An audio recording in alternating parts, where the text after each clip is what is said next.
Hello everyone, आप सभी का स्वागत है लर्न विद सपना एंड स्टडी हब में। तो आज हम लोग पढ़ने वाले हैं केएमसी के बारे में। तो केएमसी की इसमें क्या क्या आउटलाइन है, जैसे केएमसी का फुल फॉर्म क्या है, इसके डिफिनीशन क्या है, इसके ऑब्जेक्टिव्स क्या है, इसके कंपोनेंट कितने होते हैं, इसको हम कब देते हैं, कितने टाइम के लिए देते हैं, कौन कौन दे सकता है, साथ ही साथ इसके लाभ के बारे में भी पढ़ेंगे। तो चलिए देखते हैं केएमसी क्या होता है। आज छोटा सा टॉपिक है केएमसी के बारे में। चलिए देखते हैं क्या होता है केएमसी। तो ये हमारा केएमसी का पहले पूछा जाता है फुल फॉर्म, यानी इसका पूर्ण रूप क्या है। तो इसका फुल फॉर्म है कंगारू मदर केयर, यानी कि कंगारू मदर केयर, यानी केएमसी को हम कंगारू मदर केयर बोलते हैं। और इसका अदर नेम क्या है, तो इसको हम स्किन टू स्किन कांटेक्ट बोलते हैं, क्योंकि इसके अंदर मदर जो होती है वो अपने बच्चे को अपने सीने से direct skin to skin contact को लगा करके रखती है बच्चे को, इसीलिए इसको हम स्किन टू स्किन कांटेक्ट बोलते हैं। केएमसी को डिस्कवर किसने किया था, तो यानी डिस्कवर बाय डॉक्टर एडगर रे सेनेब्रिया एंड डॉक्टर हेक्टर मार्टिनेज ने, यानी कि दो वैज्ञानिक थे जिन्होंने केएमसी को डिस्कवर किया था। तो इनका नाम क्या क्या है, तो पहले हैं डॉक्टर एडगर रे सेनेब्रिया एंड दूसरे हैं डॉक्टर हेक्टर मार्टिनेज। और इन्होंने सन 1978 के अंदर डिस्कवर किया था किस स्थान पे, तो बोगाटा कोलंबिया के अंदर, यानी कि बोगाटा कोलंबिया के अंदर 1978 के अंदर डॉक्टर एडगर रे सेनेब्रिया एंड डॉक्टर हेक्टर मार्टिनेज ने केएमसी को डिस्कवर किया था। अब चलिए देखते हैं कि इसके डिफिनीशन क्या होते हैं केएमसी के। तो इसका डिफिनीशन क्या है, डिफिनीशन एक सिंपल लो कास्ट और इफेक्टिव केयर मेथड होता है या एक विशेष तरीका है जो प्री टर्म बेबी और एलबीडब्ल्यू बेबी के लिए प्रयोग किया जाता है। यानी कि केएमसी जो है एक सिंपल लो कास्ट यानी मिनिमम कास्ट और इफेक्टिव केयर यानी कि सबसे ज़्यादा प्रभावी करने वाला केयर मेथड होता है, जो कि हम प्री टर्म बेबी या फिर एलबीडब्ल्यू बेबी के लिए प्रयोग करते हैं। या फिर ऐसे बोल सकते हैं कि केएमसी को हम प्री टर्म बेबी और एलबीडब्ल्यू को देते हैं। अगला पॉइंट है ऑब्जेक्टिव या उद्देश्य। इसके ऑब्जेक्टिव क्या क्या होते हैं, तो इसका पहला ऑब्जेक्टिव है प्रिवेंट हाइपोथर्मिया, दूसरा है प्रमोट बेस्ट फीडिंग, तीसरा है इन्फेक्शन प्रिवेंशन, चौथा है provide bonding between mother and baby. इसमें पहला ऑब्जेक्टिव क्या है, प्रिवेंट हाइपोथर्मिया, क्योंकि जो एलबीडब्ल्यू बेबी होते हैं या प्रीटर्म जो बेबी होते हैं वो हाइपोथर्मिया के ज़्यादा शिकार होते हैं। और जो हाइपोथर्मिया होता है प्रीटर्म बेबी या एलबीडब्ल्यू बेबी या फिर नॉर्मल भी बेबी बोल सकते हैं, उनके अंदर ये साइलेंट किलर का काम करता है। और केएमसी क्या करता है कि हाइपोथर्मिया को किस तरीके से प्रिवेंट करता है, तो डायरेक्ट स्किन टू स्किन जब हम कांटेक्ट कराते हैं मदर और बेबी के बीच, तो मदर की जो हीट ट्रांसफ़र होती है बेबी की ओर, इसकी वजह से जो बेबी का टेम्परेचर है मेंटेन रहता है। प्रमोट बेस्ट फीडिंग, जैसे स्किन टू स्किन कांटेक्ट होता है मदर का जो बेस्ट मिल्क होता है वो तेज़ी से सिक्रीट होने लगता है, इस वजह से यह ब्रेस्ट फीडिंग को भी बढ़ावा देता है। तीसरा इन्फेक्शन प्रिवेंशन, इन्फेक्शन प्रिवेंशन करने के लिए इसमें एक ये मेथड है कि जब बेबी माँ के पास रहता है तो सबसे ज़्यादा सेफ्टी फील करता है। अदर लोगों के बीच में अगर जाएगा तो बच्चा के इन्फेक्शन होने के ज़्यादा चांसेस होते हैं, क्योंकि बच्चे की इम्यूनिटी डाउन होती है बर्थ के टाइम, या फिर वो ज़्यादा ससेप्टिबल होते हैं इन्फेक्शन के लिए। चौथा पॉइंट है provide bonding between mother and baby, यानी जितना ज़्यादा माँ और बच्चे के बीच लगाव होगा उतना ही ज़्यादा इमोशनल बॉन्डिंग भी डेवलप होती है। इसका अगला पॉइंट है केएमसी के कंपोनेंट, यानी यहाँ से क्वेश्चन भी पुट होता है। तो केएमसी के मुख्यतः 3 कंपोनेंट होते हैं। पहला कंपोनेंट क्या है, स्किन टू स्किन कांटेक्ट, दूसरा है एक्सक्लूसिव बेस्ट फीडिंग, तीसरा है early discharge and proper follow up. यानी कि पहला कंपोनेंट है स्किन टू स्किन कांटेक्ट, क्योंकि इसके अंदर बच्चे का टेम्परेचर डाउन होता है, हाइपोथर्मिया के अंदर होता है बेबी, इसकी वजह से माँ अपने बच्चे को अपने सीने से लगा कर रखती है direct skin to skin contact. तो पहला कंपोनेंट ये हो गया।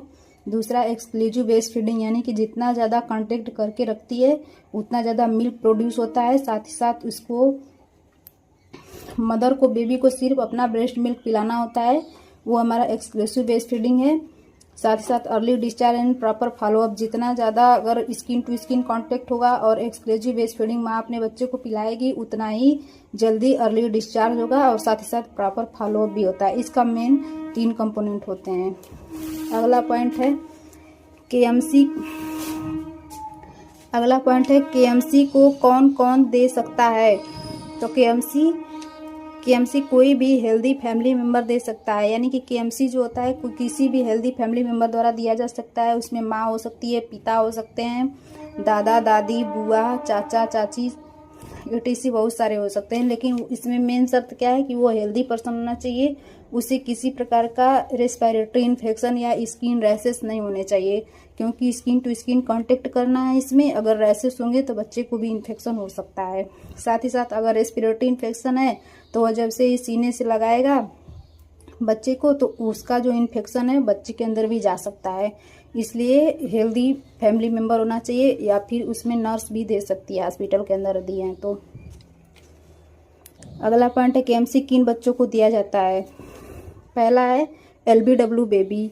इस LBW बेबी किसको बोलते हैं, यानी लो बर्थ वेट बेबी, जिसका वजन 2.5 kg से कम होता है, यानी ये लेस देन का साइन है, इसका मतलब कम होता है।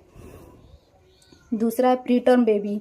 प्रीटर्म बेबी उस बेबी को कहते हैं जो कि समय से पहले जन्म लेता है या फिर 37 वीक ऑफ जेस्टेशन से पहले लेता है, यानी less than 37 week of gestation. तीसरा है stable baby, respiratory and heart rate stable, यानी कि स्टेबल बेबी जैसे जो नॉर्मल बेबी होता है जिसका respiration and heart rate stable हो, उसको भी हम केएमसी दे सकते हैं। नोट में क्या है, अनस्टेबल बेबी, यानी कि जो बेबी अनस्टेबल मतलब स्टेबल नहीं होता है, जैसे कि उसमें सीवियर इन्फेक्शन हो रखा हो या फिर रेस्पिरेटरी डिस्ट्रेस में हो, तो उसको हम तुरंत केएमसी स्टार्ट नहीं करते हैं, उसको स्टेबल हो जाने के बाद ही स्टार्ट करते हैं। अगला पॉइंट है केएमसी कब शुरू करना चाहिए। तो केएमसी को बेबी के स्टेबल होने के तुरंत बाद शुरू करना चाहिए, यानी केएमसी जो है बेबी स्टेबल अगर हो गया जन्म के बाद तो तुरंत हमें स्टार्ट कर देना चाहिए। केएमसी की ड्यूरेशन क्या है, मिनिमम ड्यूरेशन 1 घंटे, मैक्सिमम ड्यूरेशन कितना होता है तो 24 आवर, यानी 1 घंटे से कम नहीं होना चाहिए, 24 घंटे से ज़्यादा नहीं होना चाहिए। पोजीशन क्या क्या रखते हैं हम, मदर की जो पोजीशन होती है सेमी रिक्लाइनिंग पोजीशन होती है, और न्यू बॉर्न बेबी का जो होता है पोजीशन वो फ्रॉग पोजीशन या अपराइट पोजीशन होता है। सेमी रिक्लाइनिंग पोजीशन क्यों हम देते हैं मदर को, इसलिए हम देते हैं क्योंकि बच्चा अच्छी तरीके से वो रिस्पायरेशन कर सकता है, साथ ही साथ बच्चे को माँ अच्छी तरीके से होल्डिंग भी कर सकती है, और इसके अंदर प्रॉपर ब्रेस्ट फीडिंग भी करा सकती है, क्योंकि जो ब्रेस्ट होता है वो उसको बेबी अच्छे तरीके से लैच करता है। इसलिए हम माँ को सेमी रिक्लाइनिंग पोजीशन देते हैं। ये सेमी रिक्लाइनिंग जो पोजीशन होती है ना, वो फाउलर पोजीशन लाइक पोजीशन होती है। इसमें क्या क्या कंडीशन होती है पोजीशन के अंदर, तो बेबी पोजीशन के इंपॉर्टेंट पॉइंट क्या क्या हैं। पहला है मदर के चेस्ट के बीच, यानी कि बेबी का जो हेड है ना वो मदर के दोनों ब्रेस्ट के बीच में होना चाहिए। दूसरा पॉइंट क्या है, हेड साइड में टर्न एंड स्लाइटली एक्सटेंडेड होगा, यानी कि जो बेबी का हेड है वो साइड में एक तरफ घुमा होगा, चाहे राइट या लेफ्ट एक तरफ घुमा होना चाहिए। स्लाइटली एक्सटेंड यानी कि थोड़ा सा ऊपर उठा होना चाहिए, ताकि उसकी नाक दब न पाए या फिर वो अच्छे तरीके से सांस लेगा अगर स्लाइटली एक्सटेंड होगी उसकी नेक तो। तीसरा है लेग फ्रॉग लाइक पोजीशन में, यानी कि बच्चे की जो पैर हैं उसको फ्रॉग लाइक पोजीशन में रखना है, ताकि ये बच्चा जो है अच्छे तरीके से स्किन से अटैच हो पाए। चौथा है बेबी सिर्फ कैप, डायपर और सॉक्स पहना हो, यानी कि बच्चे को कैप पहनाना है, उसको डायपर पहनाना है और वल्ली सॉक्स पहनाना है, क्योंकि और उसका जो पूरा जो शरीर है वो ऐसे ही मतलब नेक्ड छोड़ देना है या न्यूड छोड़ देना है, यानी नंगा, क्योंकि स्किन टू स्किन डायरेक्ट कराना है, तो इसलिए वहाँ पे क्लॉथ होना ज़रूरी नहीं है। अगर क्लॉथ नहीं होगा तो और अच्छे से स्किन टू स्किन कांटेक्ट होगा और हीट भी अच्छे से मिल पाएगी बच्चे को। मदर के कपड़े कैसे होने चाहिए? मदर के कपड़े ढीले कपड़े और फ्रंट ओपन होना चाहिए, यानी कि मदर जो है ढीला ढाला कपड़ा पहनेगी, साथ ही साथ उसका जो फ्रंट वाला एरिया यानी कि जो चेस्ट वाला पोर्शन है जहाँ तक, वो उसका ओपन होना चाहिए ताकि बच्चे को अच्छी तरीके से उसमें रख पाए। अगला पॉइंट क्या है? Benefits of KMC. इसमें बेबी को क्या बेनिफिट होता है और मदर को क्या बेनिफिट होता है? तो इसमें है बेबी टेम्परेचर मेंटेन, यानी बच्चे का इसमें टेम्परेचर मेंटेन रहता है। अब मदर को क्या बेनिफिट होता है? नहीं, पहले बेबी का हम देख लेते हैं। यानी बेबी टेम्परेचर मेंटेन, यानी कि बच्चे का टेम्परेचर मेंटेन होता है इसमें, क्योंकि स्किन टू स्किन कांटेक्ट होता है।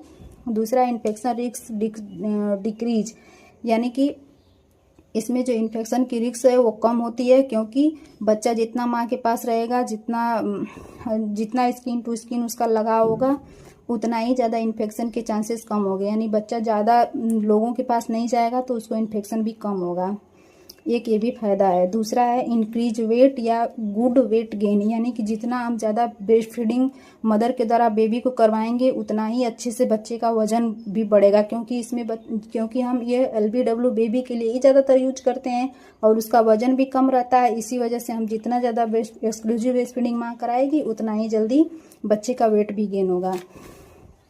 चौथा पॉइंट है breathing and heart rate stable, यानी इससे बच्चे की ब्रीदिंग एंड हार्ट रेट भी स्टेबल होता है, क्योंकि बच्चा प्री मेच्योर होता है तो अच्छी तरीके से उसके जो लंग्स होते हैं, हार्ट होते हैं, अच्छी तरीके से डेवलप नहीं हो पाते हैं। और जैसे ही अगर माँ केएमसी कराती है, धीरे धीरे बच्चा अच्छे से ब्रेस्ट फीडिंग करता है, अच्छा लगाव होता है, उसका टेम्परेचर जब मेंटेन करने लगता है तो ये धीरे धीरे मेच्योर होने लगते हैं और ये ब्रीदिंग और हार्ट रेट भी स्टेबल होने लगता है धीरे धीरे।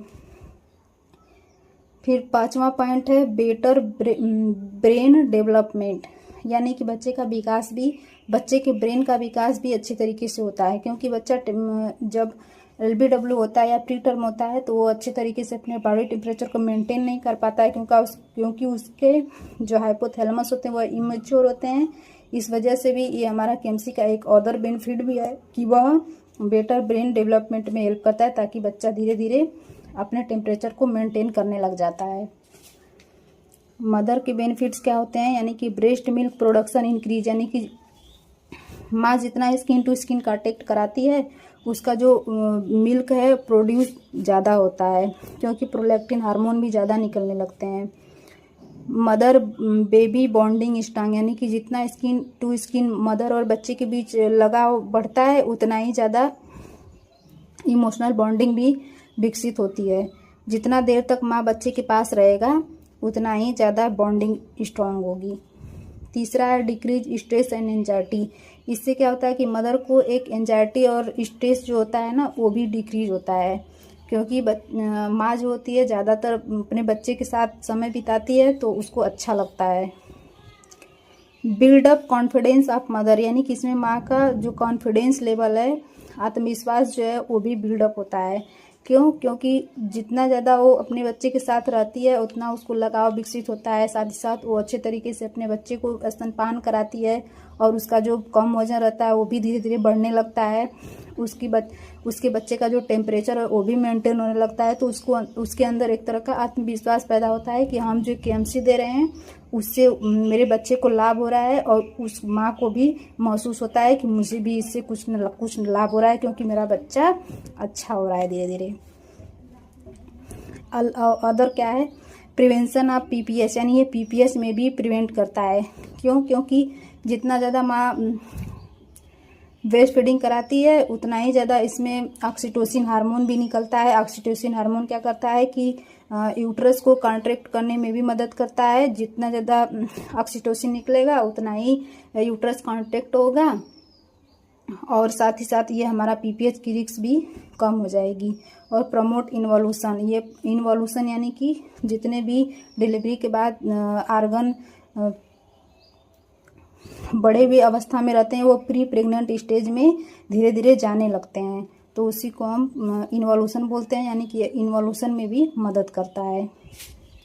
केएमसी कब बंद करते हैं? पहला पॉइंट है जब बेबी का वजन 250 ग्राम या उससे ज़्यादा हो जाए, या जब बच्चे की पोस्ट कॉन्सेप्शनल एज 40 वीक हो जाए।